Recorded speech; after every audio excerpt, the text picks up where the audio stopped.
Kajian Kitab.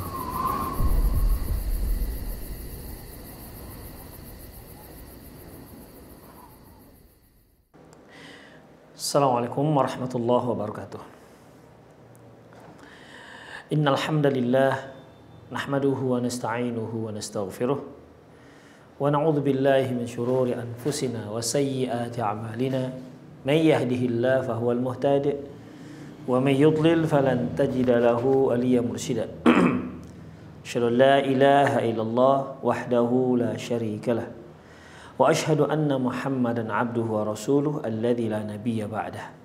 Wa qala Allah subhanahu wa ta'ala, ya ayyuhalladzina amanu taqullaha haqqa tuqatih wa la tamutunna illa wa antum muslimun. Wa qala azza man qala, ya ayyuhalladzina amanu taqullaha wa qulu qawlan sadida yuslih lakum a'malakum wa yaghfir lakum dhunubakum wa man yuti'illaha wa rasulahu faqad faza fawzan 'azima. Ya ayyuhan nasu taqu rabbakum alladzi khalaqakum min nafsin wahidah wa khalaqa minha zawjaha wa batha minhuma rijalan katsiran wa nisaa'a wattaqullaha alladzi tasaaluna bihi wal arham innallaha kana 'alaikum raqiba. Amma ba'du, inna astaqal hadithi kitabullah wa khairal hadi hadi Muhammad sallallahu alaihi wasallam wa syarrul umur muhdatsatuha wa kullu muhdatsatin bid'ah wa kullu bid'atin dhalalah wa kullu dhalalatin finnar. Kaum muslimin dan kaum muslimat, para pemerhati dimanapun Anda berada, alhamdulillah pada pagi hari ini kita kembali bertemu melanjutkan kajian kita menuju negeri abadi yang merupakan lanjutan daripada judul besar, yaitu perjalanan setelah kematian. Ikhwah, di kajian yang lalu kita sudah bahas terkait dengan dosa-dosa terbesar. Dosa-dosa terbesar yang menyebabkan seseorang masuk neraka kekal selama-lamanya. Kita sudah jelaskan, ya. Yang pertama yaitu kufur dan kesyirikan. Yang kedua yaitu tidak melaksanakan kewajiban syar'i disertai dengan tidak mempercayai adanya hari berbangkit. Yang ketiga yaitu mentaati para pemimpin-pemimpin yang sesat dan menyesatkan. Kemudian yang keempat yaitu munafik. Yang dimaksud munafik di sini nifaq i'tiqadi seperti yang sudah kita jelaskan di kajian lalu. Yang kelima yaitu kesombongan. Kemudian ikhwah selanjutnya yaitu jumlatul jara'imil lati tudkhilun nar. Ada sejumlah dosa yang menyebabkan seseorang itu masuk ke dalam api neraka. Ada kesalahan-kesalahan atau ada perbuatan-perbuatan yang akibat perbuatan ini dapat memasukkan seorang manusia ke dalam api neraka. Beda halnya dengan pembahasan sebelumnya. Yang sebelumnya masuk neraka kekal selamanya. Tapi yang ini penyebab masuk neraka. Bisa saja dia itu kekal dan bisa saja atau boleh jadi dia tidak kekal. Setelah disiksa sekian lama dalam api neraka dan akhirnya dia keluar dari neraka dan masuk ke dalam surga. Jadi intinya di sini adalah perbuatan yang menyebabkan seseorang masuk ke dalam api neraka.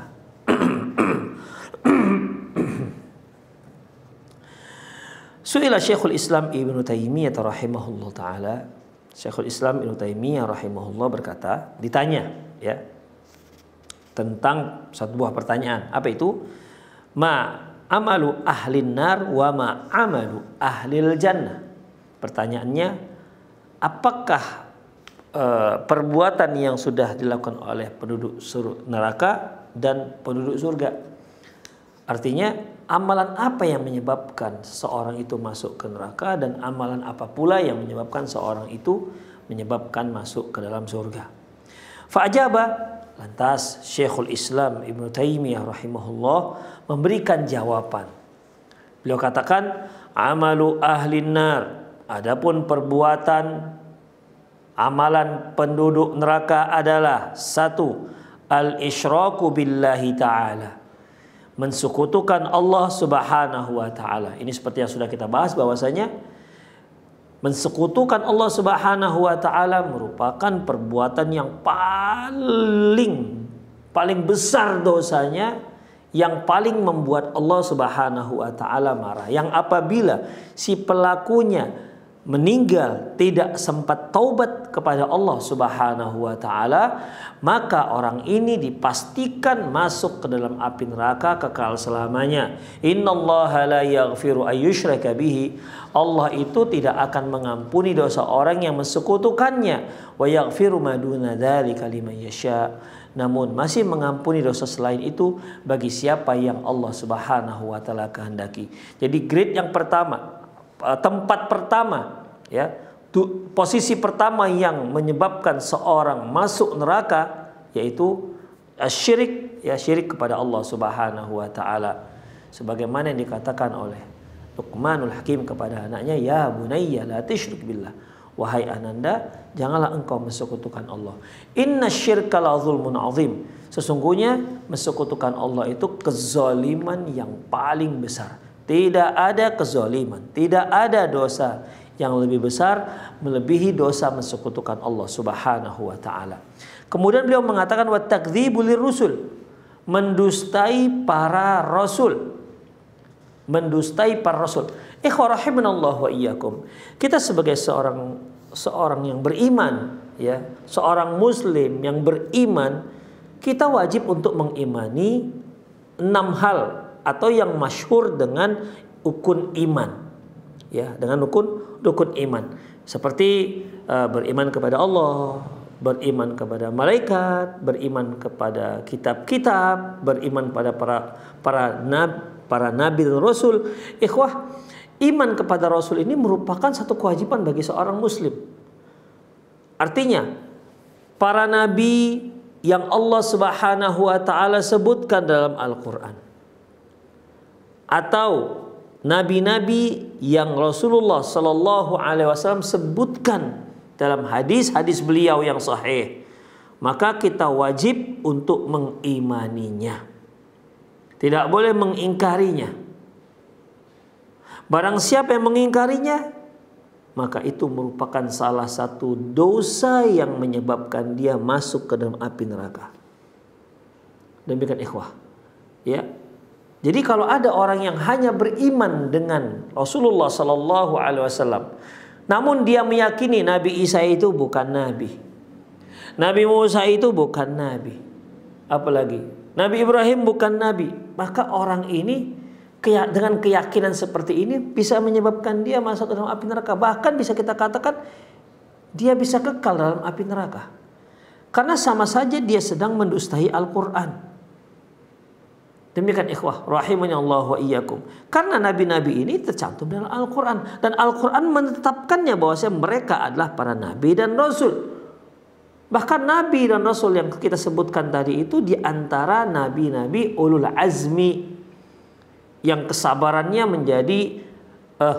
menjadi panutan bagi umat manusia. Sampai Allah mengatakan fasbir kama sabara ulul azmi minar rusul, bersabarlah kalian seperti sabarnya para rasul-rasul ulul azmi.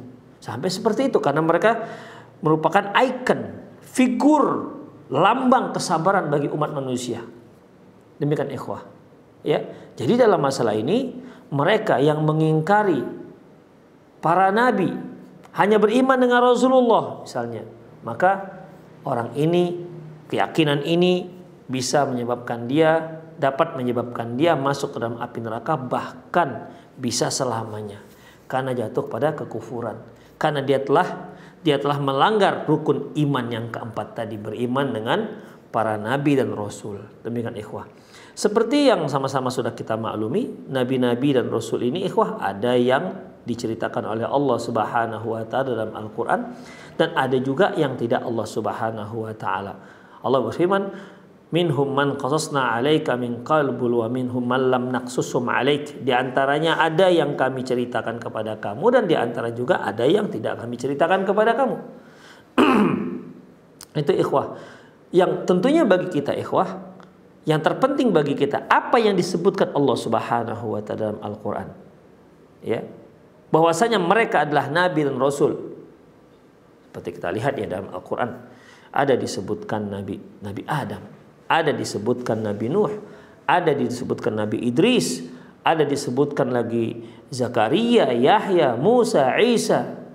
Demikian ikhwan, Nabi Saleh, Nabi Lut dan seterusnya.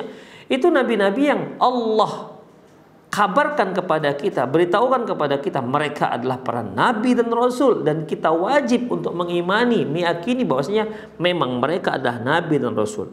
Tidak boleh kita mengingkari hal ini. Tidak boleh kita katakan mereka bukan nabi dan rasul. Demikian ikhwah, dan tidak boleh juga ghulu terhadap mereka. Makanya Rasulullah sallallahu alaihi wasallam menyuruh kaum muslimin umatnya, ya, la tatruni kama atratin nasara Isa bin Maryam, janganlah kalian menyanjung-nyanjungku seperti orang-orang Nasrani, orang-orang Kristen menyanjung Isa ibnu Maryam. Gak boleh ikhwah. Jadi dalam terkait dengan meyakini Nabi Isa alaihissalam, ya, kaum muslimin itu berada di tengah-tengah, yaitu antara Yahudi dan Nasrani. Orang Yahudi mengatakan Nabi Isa adalah anak haram, na'udzubillah min dzalik. Karena mereka katakan tidak ada bapaknya. Kalau ada seorang anak yang lahir tanpa bapak, itu berarti anaknya anak haram. Mana mungkin seorang wanita itu lahir tanpa ada seorang suami. Orang Nasrani mengatakan oh enggak, ya. Dia anak halal, tapi dia adalah anak Allah, anak Tuhan katanya. Anak Tuhan. Jadi yang satu merendahkan serendah-rendahnya, yang satu menaikkan senaik-naiknya sampai dia itu disembah. Islam tidak seperti itu. Islam berada di tengah-tengah, yaitu tidak mengatakan bahwasanya Nabi Isa itu anak haram. Enggak. Nabi Isa adalah Nabi dan Rasul, utusan Allah. Yang Rasulullah SAW mengatakan wa kalimatuhu alqaha ila Maryam wa ruhimin. Di mana? Ya, kita harus bersaksi bahwasanya Nabi Isa itu benar, dia adalah kalimat Allah yang Allah kirimkan kepada Isa, kepada Maryam, dan ruh dari Allah, ruh yang Allah ciptakan dan Allah tiupkan ke rahimnya Maryam. Demikian ikhwah. Tapi ingat, dia bukan Tuhan juga sebagaimana yang diyakini oleh orang-orang Nasrani. Itu ikhwah. Sehingga kaum muslimin itu persis sebagaimana yang Allah Subhanahu wa taala sebutkan dalam Al-Qur'an, wa kadzalika ja'alnakum ummatan wasata. Demikianlah kami jadikan kalian itu umat pertengahan dalam mensikapi Nabi Isa alaihissalam, umat pertengahan. Tidak seperti orang Yahudi yang mengatakan bahwasanya Nabi Isa adalah anak haram, naudzubillah. Dan juga lebih parah lagi, tidak sebagaimana yang dikatakan oleh orang-orang Nasrani bahwasanya Nabi Isa itu merupakan Tuhan yang layak untuk disembah. Naudzubillah min dzalik. Ini lebih parah lagi sebenarnya ikhwah. Rahimunallahu wa iyyakum. Dia. Jadi mereka-mereka yang mengingkari para nabi dan rasul, ya, walaupun dia mengimani Rasulullah, namun dia mengingkari yang lainnya atau dua atau tiga di antara mereka, maka itu termasuk perkara yang dapat menyebabkan dia masuk ke dalam api neraka. Yang sebenarnya kalau dia meyakini Rasulullah sallallahu alaihi wasallam sebagai nabi, ketika seorang mengatakan wa asyhadu anna Muhammadar Rasulullah, itu kan artinya ikhwah imtithalu fi ma amar, melaksanakan apa yang diperintahkan, wabtina mimma naha anhu wa zajar, wajtinabu fi ma naha anhu wa zajar, dan menjauhkan apa yang beliau larang dan beliau cela. Wa tasdiqu fi ma akhbar, dan membenarkan apa yang beliau beritakan. Demikian ikhwah. Jadi kalau kita beriman dengan Rasulullah sallallahu alaihi wasallam, beriman dengan Al-Qur'an, itu sudah otomatis, ya. Itu sudah otomatis beriman dengan nabi-nabi dan rasul-rasul yang diberitakan dalam Al-Qur'an, dalam hadis Rasulullah sallallahu alaihi wasallam. Tidak bisa seorang itu beriman dengan Rasulullah tanpa mengimani kenabian dan kerasulan nabi-nabi sebelumnya yang Rasulullah sendiri yang menceritakannya kepada kita, yang Allah sendiri yang menceritakannya kepada kita. Jadi itu satu hal yang terkait, ikhwah, tidak bisa diputus. Merupakan mata rantai yang sangat kuat yang nggak bisa putus. Kalau diputus maka putus juga akidahnya.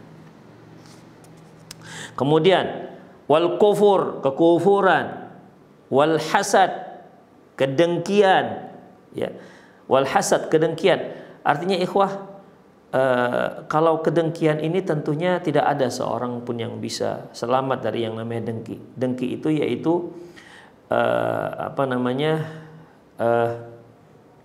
dia tidak suka akan nikmat yang Allah berikan kepada orang lain. Itu aja. Ya, siapalah di antara kita yang tidak pernah merasakan hal ini? Terutama kalau ada rival dia misalnya. Dilihat rivalnya ini tambah maju sementara dia biasa-biasa saja, itu akan muncul rasa hasad. Demikian ikhwah, rahimanallahu wa iyyakum. Namun yang menyebabkan masuk neraka bukan terlintasnya hasad tersebut, tetapi ketika dia sudah melakukan action. Dia sudah dia sudah mulai berbuat akibat hasad yang tidak tertahankan, akhirnya temannya beli mobil dia kempeskan misalnya, itu merupakan kedengkian, tak dibolehkan, dalam haram hukumnya. Makanya kalau sempat terlintaslah di hati kita, di benak kita kedengkian, maka segera hapuskan, segera mohon kepada Allah Subhanahu wa taala agar dihilangkan kedengkian ini yang tak berdasar. Karena dengki itu ikhwah, suatu perbuatan, satu ucapan hati ataupun gerakan hati di mana dia tidak perlu alasan mengapa dia membenci. Seperti iblis kepada Nabi Adam alaihissalam. Dia benci dengan Nabi Adam, tapi nggak jelas alasannya. Bahkan tidak ada alasan si iblis untuk benci dengan Nabi Adam.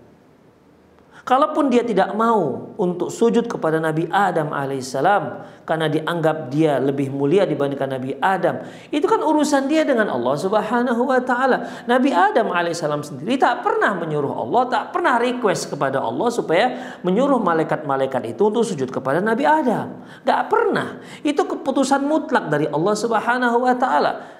Jadi ikhwah, tidak bisa seharusnya si iblis ini benci dengan Nabi Adam alaihissalam. Yang lebih parah lagi, sampai kebencian itu kepada kita, yang kita sama sekali tak ada urusan dengan si iblis, ketemu pun tidak. Demikian, tidak ada urusan segitu dengan si iblis, tapi kebenciannya, kedengkiannya sampai kepada kita.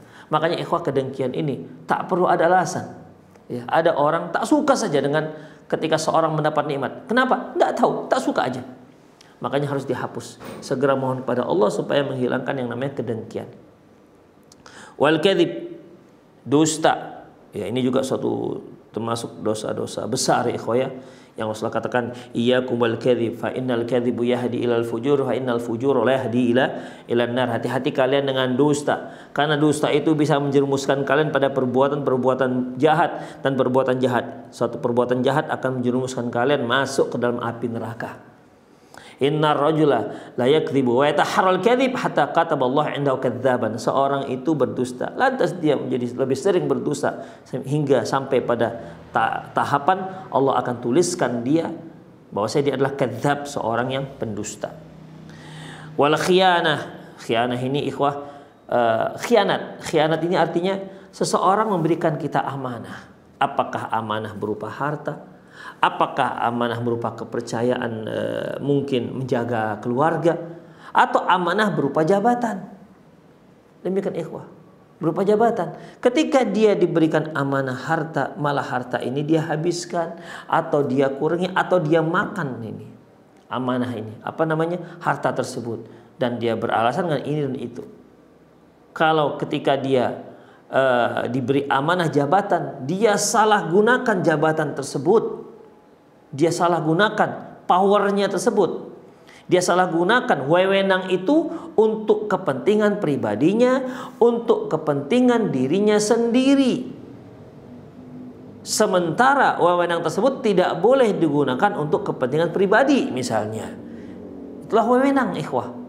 Lebih mendahulukan keluarganya kalau dia diberi jabatan berupa salah satu kedudukan di tengah masyarakat, apakah dia sebagai RT, RW, atau lurah, atau camat, atau gubernur, dan seterusnya, ya, dia diberi wewenang untuk mengatur masyarakat ini.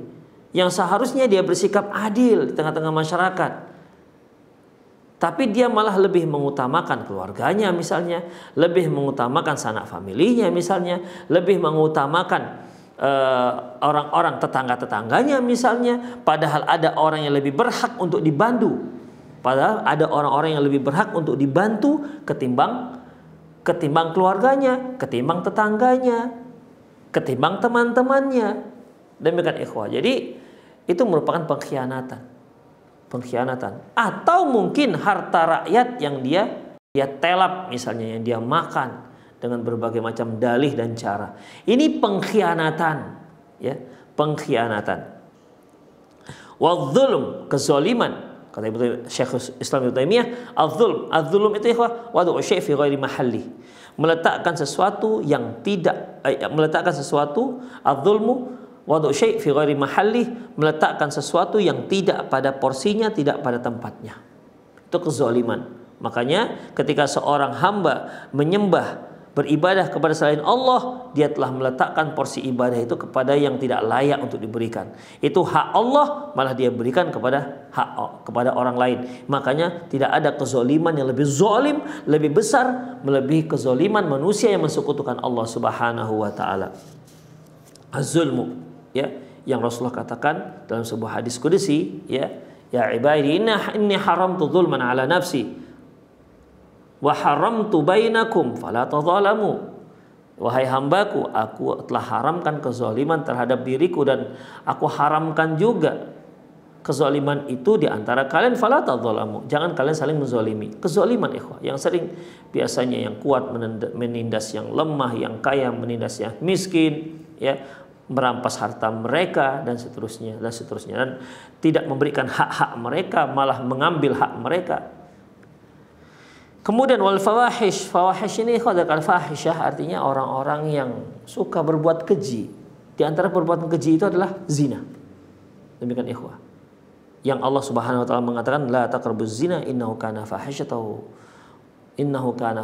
wa sa'a sabila. Janganlah kalian mendekati zina, karena zina itu merupakan perbuatan keji. Perbuatan keji ikhwah. Tidak ada satupun agama yang membolehkan. Tidak ada.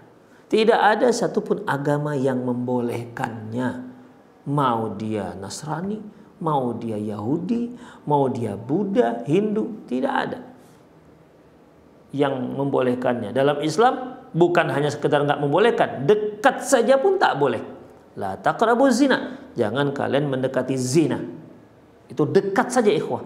Jadi dalam Islam itu yang memang agama yang tidak ada didapati di agama-agama yang lain. Ketika Islam melarang sesuatu, maka semua perkara yang dapat menjerumuskan seseorang kepada perkara yang diharamkan tersebut ditutup jalannya, ditutup jalurnya oleh Islam. Makanya ketika Allah Subhanahu wa taala melarang zina dan mengatakan jangan kalian dekati zina, maka semua perkara-perkara yang bisa menjerumuskan seseorang pada perzinahan itu diharamkan juga oleh Allah Subhanahu wa taala. Seperti misalnya menyentuh wanita yang bukan mahram. Demikian ikhwah yang kata Rasulullah sallallahu alaihi wasallam, liyut'an ra'su rajulin bimikhyatil minal hadid khairun min ayyamussal mar'ah al-ajnabiyah. Sungguh kepala seseorang ditusuk dengan paku yang terbuat dari besi itu lebih baik ketimbang dia menyentuh wanita yang bukan mahramnya. Demikian juga dilarang berdua-duaan. La yakhluwanna ar-rajulu bi imra'atin illa thalithuhuma syaitan. Tidaklah seorang laki-laki berdua-duaan bersama wanita yang bukan mahramnya kecuali yang ketiganya itu setan. Ya. Yang ketiganya syaitan. Kalau sudah datang setan yang ketiga, maka dia akan akan memberikan masukan-masukan, input supaya bisa mengarah ke sana. Demikian ikhwan. Makanya ketika ada seorang misalnya seorang laki-laki, pemudakah dia, gak mudahkah dia, ketika dia berkomunikasi dengan seorang wanita, ya, mungkin beramah tamah dengan seorang wanita, ya, dia akan bisikan-bisikan itu menuju pada arah-arah seperti hubungan intim, begitu ikhwan. Ya, ya, kadang-kadang nyerempet pada urusan-urusan itu. Demikian ikhwah. Jadi mulai sedikit demi sedikit dia menyulut gelora syahwat tersebut di antara mereka. Awalnya mungkin bicara masalah pekerjaan, ya, profesionalitas pekerjaan, demikian ikhwah. Tapi lama kelamaan masuk itu hal-hal yang itu input-input dari syaitan. Apalagi kalau dia berdua di suatu tempat. Oke, judulnya awalnya untuk klien misalnya, klien menerima klien seorang wanita. Berdua di sebuah tempat yang privasi misalnya, dengan alasan supaya dia lebih khusyuk, lebih fokus untuk target-target, untuk goals yang akan mereka capai. Demikian. Tapi lama kelamaan ya tadinya ya si biasa-biasa saja, mulai kemudian muncullah bisikan-bisikan syaitan, membuat rayuan-rayuan, menggelitik hati mereka, menggelorakan syahwat, memantik api syahwat. Lama kelamaan terjadilah apa yang terjadi. Mungkin tadinya bicara masalah terkait dengan masalah kerja, kemudian mulai mengarah-arah pada masalah-masalah yang lebih intim, ya.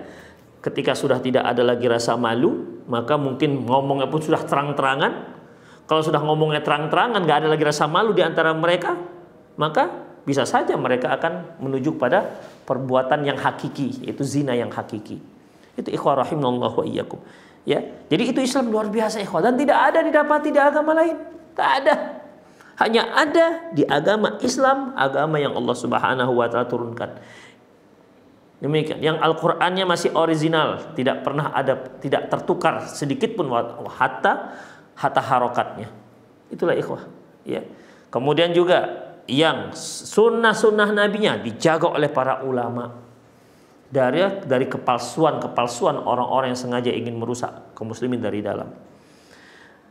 Demikian ikhwah rahimanallahu wa iyyakum. Al-fawahish, ya, perbuatan-perbuatan keji. Termasuk juga perbuatan keji ini ikhwah. Keji dari sisi apa ya? Kalau hasad ini sebenarnya juga perbuatan keji, amalul qalb. Seperti niat yang riya itu juga termasuk fawahish ikhwah.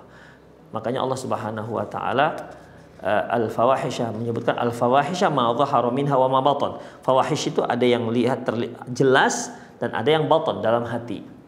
Enggak kelihatan dia. Yang jelas seperti perzinahan, ya. Yang dalam hati seperti hasad tadi, kemudian iri dengki, riya dan seterusnya. Baik, kita lanjutkan. Wal ghadar, dan ghadar ini yaitu ikhwah melanggar janji, ya. Melanggar perjanjian. Ketika seorang itu berjanji tapi dia yang melanggar janjinya, atau ketika dia telah mensepakati sebuah perjanjian tapi perjanjian itu sengaja dia langgar. Ikhwah, kalau seandainya tidak sengaja, mungkin dikarenakan lupa atau dikarenakan faktor-faktor yang lainnya sehingga dia melanggar dan dia tidak sengaja. Dalam Islam ikhwah, ketidaksengajaan itu tidak berdosa, tapi karena perjanjian ini terkait dengan orang lain, ya harus minta maaf. Demikian, minta uzur bahwa saya memang dia lupa. Demikian ikhwah, ya. Harus begitu. Tapi kalau disengaja, la haula wala quwata illa billah, ini termasuk penyebab seorang itu masuknya ke dalam api neraka. Hanya Rasulullah pernah katakan ayatul munafik salatan. Tanda orang munafik ada 3, yaitu idza haddatsa kadziba, wa idza tumina khana, wa idza wa'ada ghadara. Apabila dia bicara dia bohong, apabila dia diberi amanah dia khianati, apabila dia berjanji dia langgar janjinya. Demikian ikhwah. Kalimat-kalimat idza haddatsa kadziba wa idza tumina khana wa idza wa'ada akhlafa wa idza, kalimat wa idza ini menunjukkan memang sering terjadi, sering dilakukan. Makanya dia digolongkan sebagai tanda-tanda orang munafik. Apalagi ikhwah, perjanjian ini terkait dengan, mungkin kalau kita janji bertemu, oke lah, kadang-kadang ada human errornya, ada sedikit keterlambatan dikarenakan macet segala macam, tapi tetap kita minta maaf, nggak bisa enggak, ya, nggak bisa maaf. Maklumlah mereka itu saya macet, nggak begitu ikhwah, tetap minta maaf ketika kita memang terlambat. Tapi ada yang terkait dengan hal-hal yang penting, ya, hal-hal yang penting, apalagi terkait dengan nyawa seseorang, misalnya perjanjian gencatan senjata antara dua wilayah, misalnya 2 negara, ini kan terkait dengan nyawa ikhwah. Kalau dia dilanggar lebih besar, nggak tanggung lagi itu besar dosanya. Itulah qadar ikhwah. Wa qati'atur rahim, mereka yang memutuskan tali silaturahmi. Memutuskan tali silaturahmi di sini maksudnya ikhwah, yang dikatakan silaturahmi itu menyambung hubungan dengan orang-orang yang ada hubungan rahim dengan kita. Seperti abang, kakak, adik, ayah, ibu, paman, bibi, nenek, kakek, dan seterusnya. Ya, kita diwajibkan oleh Allah Subhanahu wa taala untuk menjaga hubungan silaturahmi. Bahkan ketika kita mau berdakwah, Allah Subhanahu wa taala mengingatkan kepada Rasulullah SAW, wa anzir ashiratakal akrabin, ya Muhammad, peringatkan kerabat-kerabat terdekatmu. Karena itu memang kewajiban kita ikhwah. Azinallahu ayyakum. Jadi dalam masalah ini yaitu menjaga hubungan silaturahmi. Jangan sampai terputus dengan kerabat-kerabat terdekat kita ikhwah. Ya, itu yang dikatakan silaturahmi. Bukan berkunjung ke tempat teman, karena di Indonesia ini penggunaan kata-kata silaturahmi itu bisa juga berkunjung. Jadi kalau ada orang yang mau berkunjung ke rumah ustadznya, mereka akan gunakan bahasa, yuk kita bersilaturahmi dengan ke rumah ustadz yuk. Begitu. Kalimat ini sebenarnya tidak tepat kalau dalam istilah bahasa Arab, tapi dalam bahasa Indonesia tepat-tepat saja. Ya, tepat-tepat saja. Namun yang dimaksud dalam Islam, dalam syariat kita, yang dikatakan silaturahmi itu menjaga hubungan dengan kerabat-kerabat terdekat. Adapun teman, ikhwah, itu namanya ukhuwah, mempererat ukhuwah, al-muslim, akhul muslim. Seorang muslim itu adalah saudara bagi muslim yang lain, la yadlimuhu, tidak boleh dia zalimi, wala yakhziluhu, tak boleh juga dia mengecewakannya, wala yahkiruhu, enggak boleh juga dia rendahkannya. Jadi ikhwah itu ukhuwah, pererat ukhuwah, tali persaudaraan sesama kaum muslimin. Tapi yang namanya silaturahmi, ya, silaturahmi yang kata Allah, fattaqullaha alladzi tasaaluna bihi wal arham, yang diperintahkan oleh Allah Subhanahu wa taala, yang kata Allah yang sabda Nabi sallallahu alaihi wasallam, man ahabba ayyuba satalahu fi rizqihi wa yunsha'u lahu fi athari falyasil rahimah. Barang siapa yang ingin agar rezekinya dilapangkan dan agar usianya dipanjangkan, falyasil rahimah, hendaklah dia sambung tali silaturahminya. Ini maksudnya adalah hubungan kekerabatan, jangan sampai diputus. Gak boleh, haram hukumnya kalau ada yang memutus hubungannya dengan bibinya. Misalnya, saya tak mau lagi bertemu dengan bibi saya ini, mungkin sakit kali hatinya ikhwah, maka dalam Islam tidak dibolehkan. Kalaupun Anda mau berikrar seperti itu, ingat, tak boleh lebih daripada 3 hari. Ya la yahilul muslimin ayyahjura akhahu fawqa thalath layalin. Tidak halal bagi seorang muslim untuk memboikot saudaranya lebih daripada 3 hari. Wa khairuhuma may yabda'u bisalam. Yang terbaik di antara mereka berdua adalah yang paling pertama sekali mengucapkan salam. Demikian ikhwah. Jadi qata'ur rahim, memutus tali silaturahmi, yang dimaksud di sini yang menyebabkan seorang itu masuk neraka adalah mereka yang memutus tali kerabatan itu. Baik seorang ibu mengatakan mungkin saking jengkelnya dengan anaknya, ibu tak akui lagi kamu sebagai anak, kamu putus dan sekarang kamu pergi dari rumah, misalnya, itu memutus silaturahmi. Demikian memutus silaturahmi namanya. Terkadang ikhwah, ketika ada seorang suami istri yang akhirnya mereka cerai, ya pisah, ya terpisah, kemudian masing-masing bawa anak, dan bukan tidak sedikit perceraian ini mengakibatkan anak yang bersama istri dan anak yang bersama suami, masing-masing mereka mengajarkan anaknya untuk durhaka kepada orang tuanya. Anak yang bersama si ibu memprovokasi anaknya, ayahmu itu memang begini, sehingga menimbulkan kebencian si anak terhadap ayahnya. Demikian juga bisa saja seorang ayah memprovokasi anak yang bersama dia, ibumu begini, sehingga si anak membenci ibunya. Ini ikhwah sama artinya, sedang mengajarkan kedurhakaan kepada anak terhadap orang tua. Kalau Anda punya masalah dengan Anda, jangan Anda bawa dengan anak-anak Anda. Kalau Anda benci dengan mantan Anda dikarenakan ada masalah, sudah cukup Anda dan suami Anda saja, mantan suami Anda, sudah cukup sampai di sana saja. Jangan dibawa-bawa anak Anda. Demikian ikhwah. Karena sesungguhnya orang yang Anda benci adalah ayah daripada anak Anda, dan sesungguhnya orang yang Anda benci juga termasuk merupakan ibu dari anak Anda, dan itu nggak bisa diputus. Ya, itu tidak bisa diputus. Makanya ikhwah, qati'atur raham, memutuskan tali silaturahmi merupakan penyebab seorang itu masuk ke dalam api neraka. Kemudian wal jubnu anil jihad, takut nggak berani jihad, ya, takut nggak berani jihad. Dahulu pada zaman Nabi Shallallahu Alaihi Wasallam mengatakan, ada sebagian orang yang mau ikut jihad mengatakan, inna buyutana aurah, kata mereka, rumah kami ini aurat, artinya kami harus menjaga segala macam, jadi kami nggak ikut jihad. Wa ma huwa bi aurah, iyuriduna illa firara. Kata Allah, enggak, sebenarnya bukan itu. Mereka hanya tidak ingin ikut berjihad.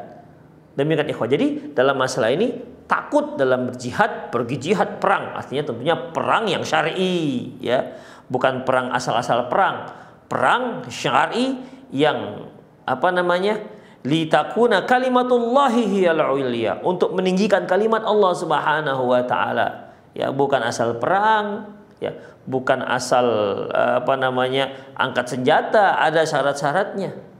Demikian ikhwah. Untuk masalah ini tidak boleh ada seorang pun muslim yang dia merasa takut, dia harus hilangkan rasa takut, dia harus ikut, ya, untuk berjihad di jalan Allah, untuk meninggikan kalimat Allah Subhanahu wa taala. Kemudian wal bukhl, pelit. Pelit, saya kira tidak semua orang tak suka dengan orang yang pelit, bermuamalah dengan orang pelit. Orang pelit ini ikhwah biasa juga tamak. Sudahlah pelit, tamak. Artinya uangnya tak keluar, tapi uang orang dia sangat suka keluar. Demikian ikhwah, ya. Seperti cangkul, prinsip cangkul. Cangkul itu kan tariknya ke dalam, prinsip cangkul, untungnya ke dia semua, sementara dia sendiri nggak pernah mengeluarkan apapun. Orang pelit, kalau orang Malaysia bilang kedekut, orang Minang mengatakan sumpili, ceke, apalagi orang Jawa mengatakan, Betawi kali ya, medit. Pokoknya nggak ada satupun kalimat yang baik untuk orang yang pelit ini ikhwah. Kikir. Demikian. Ini merupakan satu dosa yang bisa menyebabkan seorang masuk ke dalam api neraka. Kemudian wakhtilafus sirri wal alaniyah, adanya perbedaan antara yang zahir dan yang batin. Ya, ini orang munafik ikhwah, betul-betul orang munafik. Demikian. Ini yang disebutkan Allah Subhanahu wa taala dalam Al-Qur'an di awal-awal surah Al-Baqarah. Wa idza laqul ladzina amanu qalu amanna. Apabila mereka ketemu dengan orang-orang yang beriman, mereka katakan kami beriman kepada Allah.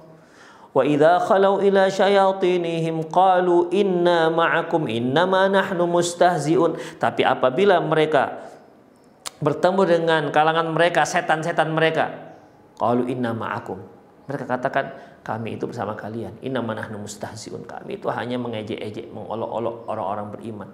Beda ikhwah. Ini sama juga, apa ya ikhwah ya, kalau kita bahasa Indonesia mengatakan telunjuk lurus, kelingking terkait, menyikut kawan seiring, menggunting dalam lipatan, musuh dalam selimut. Demikian ikhwah. Bisa seperti itu. Zohirnya tidak suka, batinnya nggak suka, tapi penampakan seolah-olah dia adalah seseorang yang sangat baik, padahal dia tinggal tunggu kesempatan untuk membahayakan, untuk untuk mencelakai temannya. Ini ikhwah. Ikhtilafus sir wal alaniyah, perbedaan antara yang batin dan yang zahir dan yang batin. Kemudian wal ya'su min rauhillah, putus asa terhadap rahmat Allah. La ilaha illallah. Ikhwah, ya ibad. Allah mengatakan bahwa rahmat Allah inna rahmatullahi wasi', bahwasanya rahmat Allah itu sangat luas. Rahmat Allah itu sangat luas. Demikian. Bahkan ketika ujian demi ujian menimpa Nabi Ya'qub alaihissalam, diawali dengan perpisahan dia dengan Nabi Yusuf alaihissalam, hingga dia sangat sedih dan dia akhirnya butalah matanya. Kemudian bertahun kemudian musibah kedua, yaitu ditahannya anaknya Bunyamin, ya, di Mesir sana, tidak boleh balik ke tempat dia. Demikian ikhwah rahimanallah wa iyyakum. Mulailah bertambah kesedihan. Dan akhirnya ikhwah rahimanallah wa iyyakum, Nabi Ya'qub menyuruh anak-anaknya untuk balik membujuk pembesar Raja Mesir yang sebenarnya adalah adik mereka sendiri ataupun anak Nabi Yakub alaihissalam. Demikian ikhwah. Dan Nabi Yakub memberikan nasihat, ya, jangan putus asa. Demikian ikhwah. Wala tayasu min rauhillah. Jangan kalian putus asa terhadap rahmat Allah. Innahu la yayasu min rauhillahi illal qaumul kafirun. Sesungguhnya tidak ada yang putus asa terhadap rahmat Allah kecuali orang-orang kafir. Demikian ikhwah. Makanya dalam sebuah hadis qudsi Allah mengatakan, wahai hambaku, seandainya engkau datang kepadaku dengan dosa sepenuh langit dan bumi, kemudian engkau taubat, maka aku akan terima taubatmu. Akan aku hapuskan semua, wala ubali, dan aku nggak peduli, kata Allah Subhanahu wa taala. Begitulah rahmat dan kasih sayang Allah Subhanahu wa taala kepada manusia. Kenapa kita menyangka Allah itu nggak sayang? Rasulullah sallallahu alaihi wasallam ketika melihat seorang ibu yang sudah terpisah dari anaknya, kemudian tiba-tiba dia bertemu, kemudian dia pun mengambil anaknya, kemudian menyusui anaknya. Rasulullah tanya pada sahabat, menurut kalian ibu ini mau nggak ibu ini melemparkan anaknya ke dalam api? Ya tentu sahabat akan mengatakan, ya tidak, tentunya tidak ya Rasulullah. Mana ada ibu yang, nggak akan ada ibu yang tega melemparkan anak bayinya, apalagi ini baru ketemu, sudah lama hilang. Ketemu dia susuin, kemudian mana mungkin dia akan lemparkan anaknya ke dalam api. Menunjukkan apa? Seorang ibu yang sangat sayang kepada bayinya, pada anaknya. Apa kata Rasulullah SAW? Sungguh Allah itu lebih sayang kepada manusia ketimbang sayangnya ibunya terhadap bayinya. Itu ikhwah. Kita merasakan bagaimana sayang ibu kepada kita. Ya, mungkin kita masih merasakan bagaimana hangatnya pelukan ibu kita ketika kita masih kecil. Bahkan ketika sudah besar juga sering. Ya, kalau ibunya masih hidup masih dipeluk-peluk oleh ibunya. Dia rasakan hangatnya itu. Dia rasakan cinta dan kasih sayangnya itu, ikhwah. Kehangatan yang kita rasakan dari pelukan ibu kita, dari ciuman ibu kita, ya, sayangnya sangat luar biasa. Sungguh Allah Subhanahu wa taala jauh lebih sayang terhadap manusia ketimbang ibunya kepada dia. Demikian ikhwah. Rahimanallahu wa iyyakum. Itulah dia. Jadi wala tayasu min rauhillah. Sungguhnya janganlah kalian itu putus asa terhadap rahmat Allah. Innahu la yayasu min rauhillah illal qaumul kafirun. Sungguhnya tidak ada yang putus asa terhadap rahmat Allah kecuali orang kafir. Demikian ikhwah. Jadi kalau Anda merasa sudah terlalu banyak dosa yang Anda lakukan, ya, segera mohon ampun kepada Allah. Allah akan ampuni. Allah akan ampuni. Ya, jangan khawatir. Allah akan ampuni karena sesungguhnya rahmat Allah itu lebih mendahului, lebih mendominasi kemarahan Allah Subhanahu wa taala. Segera, jangan Anda ragu dan jangan Anda bimbang dan jangan Anda merasa malu. Jangan, langsung segera, nggak usah nanti, jangan nanti, segera tobat kepada Allah Subhanahu wa taala. Allah pasti akan terima. Demikian ikhwah. Mumpung masih hidup dan mumpung belum mau meninggal dunia. Karena kalau sudah di saat disabutnya nyawa kemudian taubat, tidak akan ada gunanya lagi. Innallaha yaqbalu taubatal 'abdi ma lam yughargir. Allah itu mengampuni dosa. Allah itu menerima taubat seorang hamba selama dia belum dicabut nyawanya. Ikhwah, kemudian wal amanu min makrillah, mereka yang merasa aman dari makar Allah. Seorang manusia yang dia melanggar syariat Allah, syariat 1, syariat 2, 3, 4, 5, mungkin banyak yang sudah dia langgar.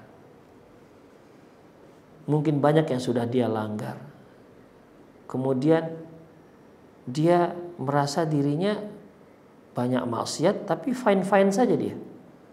Dia merasa baik-baik saja. Begitu, tidak ada tidak ada Allah uji. Rezekinya malah melimpah ruah. Pada maksiat semakin banyak, rezeki malah melimpah ruah. Dia merasa aman dari makar Allah. Ya. Bahkan mungkin dia rasa dia sedang dicintai oleh Allah Subhanahu wa taala, disertai dengan kemaksiatan yang hari demi hari semakin banyak yang dia lakukan. Dia merasa aman dari makar Allah Subhanahu wa taala. Demikian ikhwah. Padahal seorang mukmin tidak boleh seperti itu. Ketika Allah memberi dia kesenangan dunia, Dia malah khawatir jangan-jangan ini merupakan makar Allah Subhanahu wa taala yang nanti tiba-tiba akan Allah tarik. Jadi dengan demikian efek daripada orang yang tidak aman dari makar Allah yaitu dia tetap siaga, dia tetap taat kepada Allah Subhanahu wa taala, dia tetap menjaga diri jangan sampai jatuh pada kemaksiatan. Kalaupun dia jatuh pada maksiat dan nama manusia nggak ada yang nggak jatuh pada kemaksiatan, dia segera taubat kepada Allah Subhanahu wa taala. Demikian ikhwah, rahimanallahu wa iyyakum, dia tetap menuju satu titik semakin bertakwa karena dia tahu bahwasanya in akramakum indallahi atqakum, sesungguhnya orang yang paling mulia di sisi Allah adalah yang paling takwa, ya, yang paling takwa. Kemudian wal jaza'u indal masaib, ya, jengkel dengan musibah yang menimpa dirinya, keluh kesah, kenapa saya yang ditimpakan seperti, kenapa saya yang mendapat musibah seperti ini, padahal saya sholatnya sudah rajin, saya sudah pakai jilbab, saya sudah ngaji, tapi mengapa Allah memperlakukan saya seperti ini? Ikhwah, ini ucapan-ucapan yang merusak akidah, ikhwah.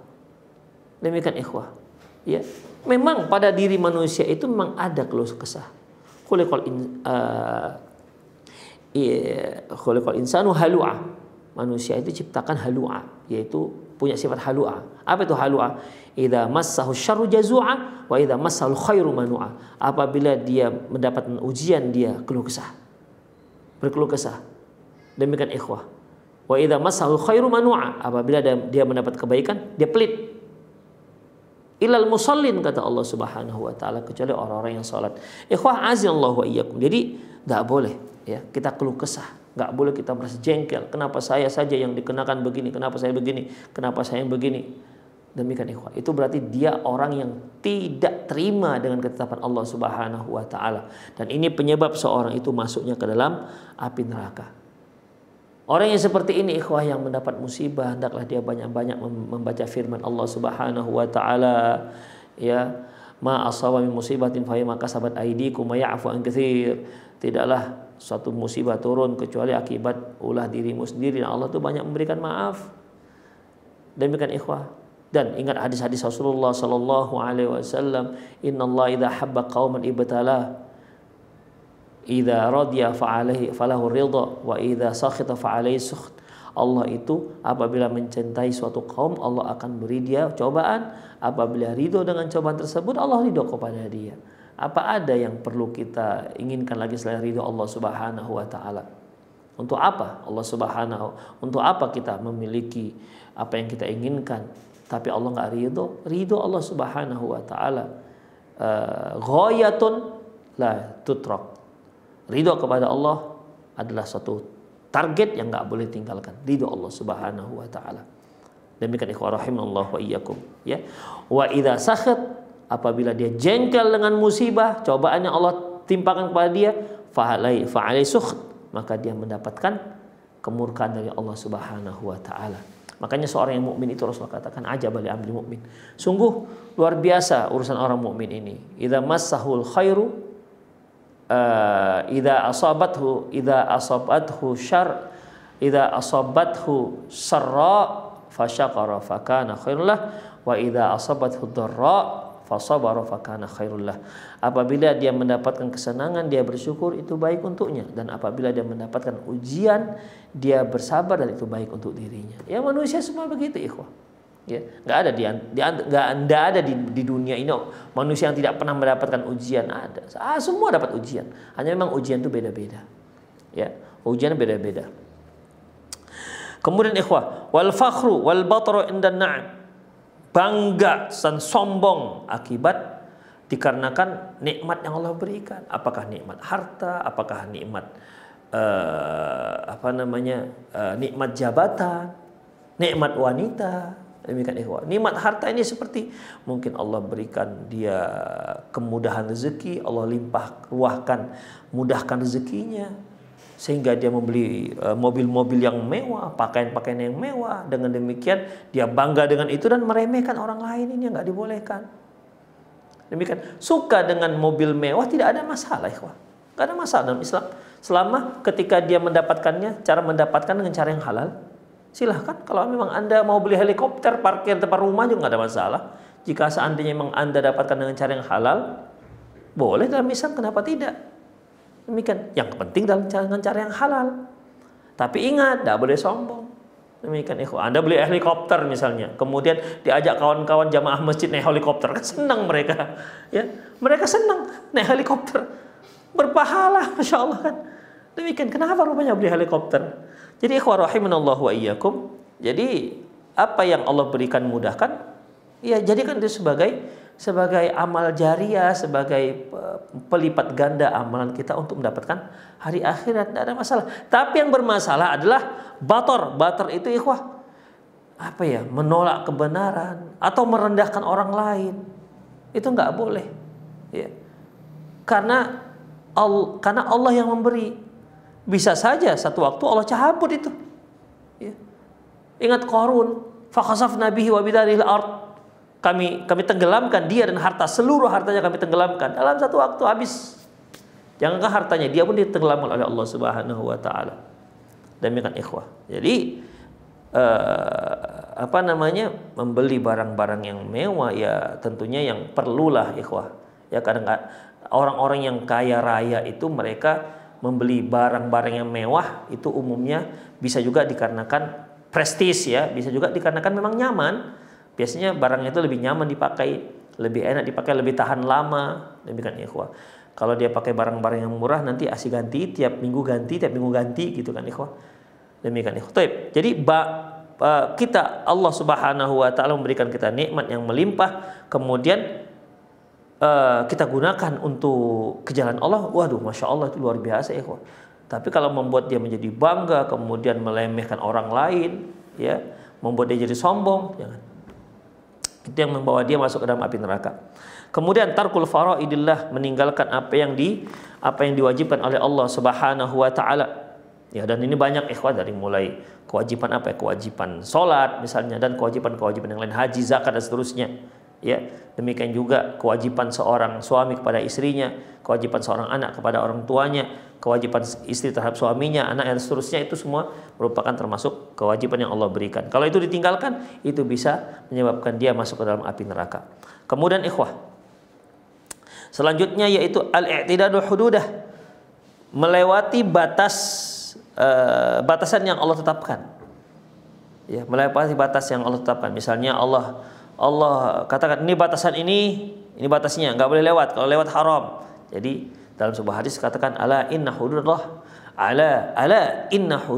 maharimuh. Ketahuilah bahwasanya batasan yang Allah berikan, batasan tersebut adalah keharaman-keharamannya. Berarti orang-orang yang melakukan apa yang diharamkan oleh Allah Subhanahu wa taala, sama artinya dia telah melewati batas yang Allah bolehkan.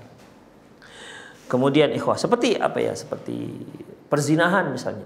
Allah katakan, ya, walladzina hum ala furujihim hafizun, dan orang-orang yang menjaga kemaluan mereka, illa ala azwajihim aw ma malakat aymanuhum fa innahum ghairu malumin, kecuali terhadap istrinya dan hamba-hamba saya yang perempuan, karena hal itu tidak mengapa. Famani batagha wara'a dzalik, barang siapa yang menginginkan lebih daripada itu, faulaika humul dan merekalah faulaika humul adun, merekalah orang-orang yang melampaui batas. Ikhwah. Kemudian selanjutnya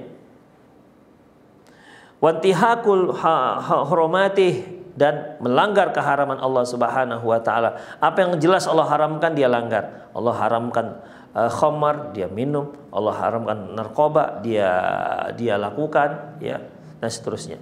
Kemudian wa khauful makhluk dunal khaliq, takut kepada makhluk sementara pada Allah tidak. Kan luar biasa ikhwah.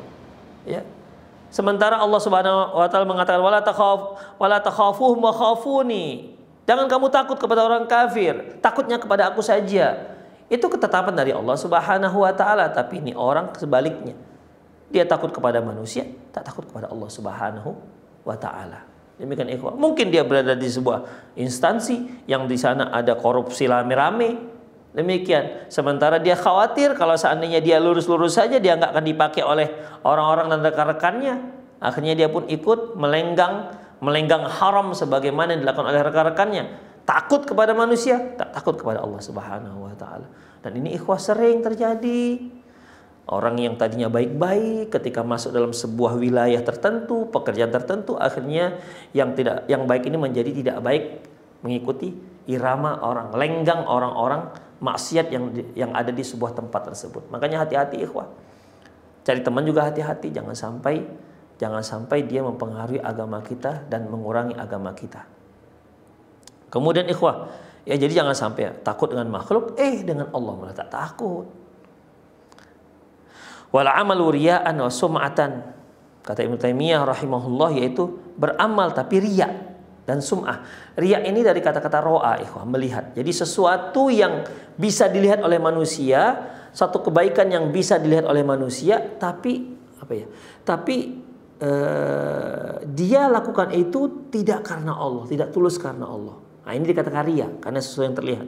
Ada yang sum'ah, semua ini sesuatu yang bisa didengar, perbuatan baik yang bisa didengar. Apa itu? Misalnya ceramah, memberikan nasihat, apalagi baca Quran, zikir yang ada terdengar. Itu kalau semuanya tidak dilakukan karena Allah Subhanahu wa taala, maka itu disebutkan dengan sum'ah. Demikian ikhwah. Sum'ah. Demikian. Satu kebaikan yang terkait dengan yang bisa didengar tapi dilakukan bukan karena Allah Subhanahu wa taala, itu dikatakan sum'ah. Jadi yang riya, perbuatan baik yang bisa dilihat tidak dilakukan karena Allah. Sum'ah, sesuatu yang bisa didengar, perbuatan baik yang bisa didengar tapi tidak dilakukan karena Allah Subhanahu wa taala, itu dikatakan sum'ah. Allahu a'lam bissawab. Wa mukhalafatul kitabi wa sunnah, demikian juga karena menyelisih kitab dan sunnah Rasulullah SAW fi i'tiqadan wa amalan, baik dia berkaitan dengan i'tiqad, keyakinan, maupun terkait dengan satu amalan. Wa ta'atul makhluk fi ma'siyatil khaliq, mentaati makhluk dalam rangka mendurhakai Allah. Misalnya seorang istri takut pada suami, kata suaminya, "Dek, kamu enggak usah pakai jilbab, keluar rumah udah gitu aja. Buka rambut aja biar keren, biar modern. Udah dipirang-pirangkan sedikit." Demikian ikhwah. Ya, siap bang, katanya. Ini berarti dia mentaati makhluk dalam rangka mendurhakai khaliq. Sementara kaidahnya la ta'ata fi makhluk fi ma'siyatil khaliq. Tidak ada ketaatan pada makhluk dalam rangka mendurhakai Allah Subhanahu wa taala. Wa ta'assubul batil, ta'assub, kultus, ta'assub, fanatik karena kebatilan. Fanatik yang batil. Ikhwah, kita boleh fanatik tapi hanya kepada Al-Qur'an, hanya kepada sunnah Rasulullah sallallahu alaihi wasallam. Tapi fanatik batil terhadap misalnya mazhab, ya. Pokoknya apa yang dikatakan mazhab, mau salah, mau benar, mau tidak ada dasarnya atau ada dasarnya, yang penting saya begini, itu namanya ta'assub, nggak dibolehkan. Sementara 4 imam ini masing-masing menyuruh kita untuk berpegang apa yang dengan dasar yang mereka pegang. Imam Abi Hanifah mengatakan jangan kalian berfatwa dengan fatwa yang kalian sendiri jangan kalian berfatwa dengan fatwaku sementara kalian tidak tahu, sementara kalian tidak tahu apa dasar fatwaku. Kemudian Imam Malik mengatakan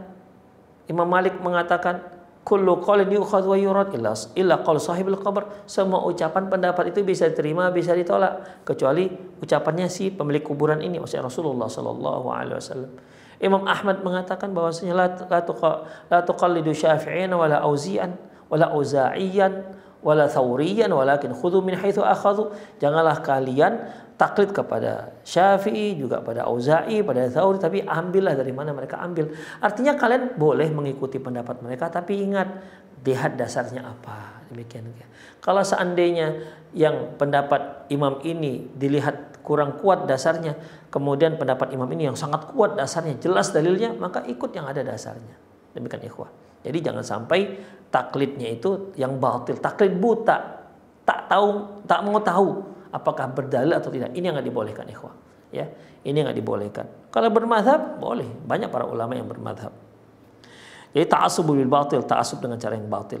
Wastihza'u bi ayatillah, yaitu mengolok-olok ayat Allah Subhanahu wa taala. Wahjuhdul haq, yaitu mengingkari kebenaran. Wa kitmanu ma yajibu izharuhu min ilmin wa syahadatin, dan menyembunyikan apa yang wajib untuk dijelaskan, dinampakkan. Apakah itu masalah ilmu ataupun saksian. Misalnya masalah ilmu, kita tahu ini tidak boleh haram, dalilnya ini, tapi kita diam, kita rahasiakan. Sementara kita tahu ini batil, pekerjaan kawan ini batil. Apalagi dia bertanya kepada kita, kita tahu apa yang dia tanyakan, pekerjaan yang dia tanyakan, yang dia lakukan itu batil, tapi kita rahasiakan. Nggak boleh. Itu kitmanul ilm. Atau ada hadis yang nggak kita sampaikan. Demikian sebagaimana sabda Nabi SAW, man katamal ilma ulzima lahu bilizamin minan nar. Barang siapa yang merahasiakan ilmu, maka dia akan dibelenggu dengan belenggu api neraka. Demikian persaksian. Demikian juga sihir, wa uquul walidain, durhaka kepada kedua orang tua, wa qatlun nafsil lati haramallahu illa bil haqq, dan membunuh orang yang diharamkan oleh Allah Subhanahu wa taala kecuali dengan hak Islam. Wa aklu malil yatim, memakan harta yatim, wa riba, maka riba, wal firar minaz zahf, dan lari dari pertempuran, wa qadhful muhsanatul ghafilat mu'minat, yaitu menuduh seorang yang suci, orang mukmin, seorang wanita yang mukmin yang tidak ada terlintas untuk berzina, tapi dia dituduh untuk berzina. Itulah beberapa hal yang disebutkan oleh Syekhul Islam Taimiyah, penyebab perbuatan yang menyebabkan seorang itu masuk ke dalam api neraka. Demikianlah ikhwah rahimani Allah wa iyyakum, semoga ini bermanfaat. Insyaallah kita lanjutkan di kesempatan yang akan datang masih tentang penyebab seorang masuk ke dalam api neraka. Demikian, karena waktu kita sudah habis ya. Semoga apa yang Allah Subhanahu wa taala semoga apa yang kita sampaikan tadi bermanfaat. Demikian, lebih dan kurang mohon maaf, sepertinya tidak habis waktu untuk tanya jawab juga sudah habis ya. Semoga Allah Subhanahu wa taala memudahkan kita, memberikan kita taufik, memberikan kita inayahnya dalam menghadapi ataupun menjalani kehidupan kita sehari-hari. Demikian, saya mohon maaf, saya undur diri. Aku qouli hadza wa astaghfirullah li wa lakum wa lisal muslimin innahu wal ghafurur rahim. Assalamualaikum warahmatullahi wabarakatuh.